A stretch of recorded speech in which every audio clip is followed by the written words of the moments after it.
श्री जयमल जी मारवाड़ नरेश राव दूरा जी के 3 पुत्र थे, रायमल जी, वीरम जी और रत्न सिंह जी। रायमल जी के पुत्र थे राजा जयमल और रत्न सिंह जी की पुत्री थी मीराबाई। इस प्रकार जयमल जी और मीरा जी भाई बहन ही थे। श्री जयमल जी की उदारता और संत सेवा निष्ठा का एक प्रसंग भगवत भक्तदाम गुणचरित्राणी में इस प्रकार वर्णित है। एक बार संतों की जमात इनके यहाँ टिकी थी। उन्हीं दिनों उन संतों में से एक संत ने श्री गुरुदेव के वहीं पास के गांव आए हुए थे। संत के मन में अपने श्री गुरुदेव जी के दर्शन करने की प्रबल इच्छा हुई, परंतु दैव योग से पांव में अत्यंत पीड़ा होने से वे चलने में सर्वथा असमर्थ थे। इधर गुरु दर्शन की इच्छा भी अत्यंत बलवती थी। अतः संत ने श्री जयमल जी से कहा कि मेरे गुरुदेव अमुक गांव में ठहरे हुए हैं, मेरे पांव में पीड़ा हो रही है, अतः आप यदि अपना घोड़ा दे दें तो उस पर सवार होकर के मैं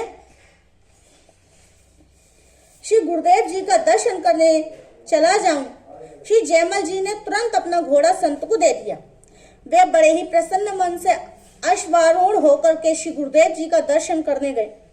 दर्शन करके जब लौटने लगे तब श्री गुरुदेव जी की दृष्टि उस घोड़े पर पड़ गई। घोड़े का रंग रूप चाल ढाल देखकर उनका मन ललचाया। घोड़े को लेने के लिए सुजान शिष्य ने श्री गुरुदेव जी के मन की बात जानकर सहर्ष उन्हें वह घोड़ा समर्पित कर दिया। यहाँ श्री जयमल जी से आकर सब बात सच सच कह दी। संत की गुणनिष्ठा देख करके ये बड़े ही प्रसन्न हुए और श्री जयमल जी से और बोले, आपको अथवा आपके गुरुजी को यदि और घोड़े चाहिए तो और ले जाइए, हमारा तो सर्वस्व ही संतों का है। श्री जयमल जी की संत सेवा निष्ठा को देखकर वे संत बहुत प्रसन्न हुए। आशीर्वाद देते हुए उन्होंने इनके भक्ति भाव की प्रशंसा की। राजा श्री जयमल जी मेड़ता जोधपुर में रहते थे। श्री भक्ति देवी जी के सुंदर स्वरूप को वे जानते थे। आपका अपने श्री ठाकुर जी के प्रति बड़ा ही अनुराग था। श्री ठाकुर जी का मंदिर नीचे मंजिल में है। ऐसा मानकर आपने गर्मी के लिए छत के ऊपर हवादार सुंदर कमरा बनवाया। श्री ठाकुर जी के उस शयनगार में जाने के लिए राजा श्री जयमल जी ने एक लकड़ी की सीढ़ी बनवाई।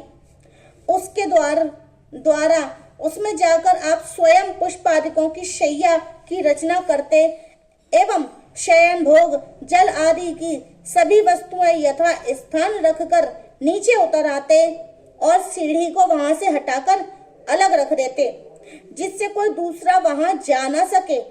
कमरे से थोड़ी दूर अलग बैठकर मन ही मन आप ध्यान करते कि लाल जी शैया पर सुखपूर्वक शयन कर रहे हैं। भगवत सेवा के इस रहस्य को आपकी रानी भी नहीं जानती थी।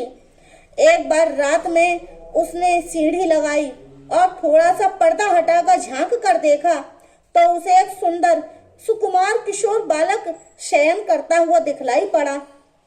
रानी पुनः चुपचाप उतर आई और निसैनी को यथा स्थान पर रखकर महल में चली गई। प्रातः काल आकर रानी ने अपने पतिदेव को सब बात सुनाई और कह दिया कि मेरा मनोरथ पूर्ण हो गया।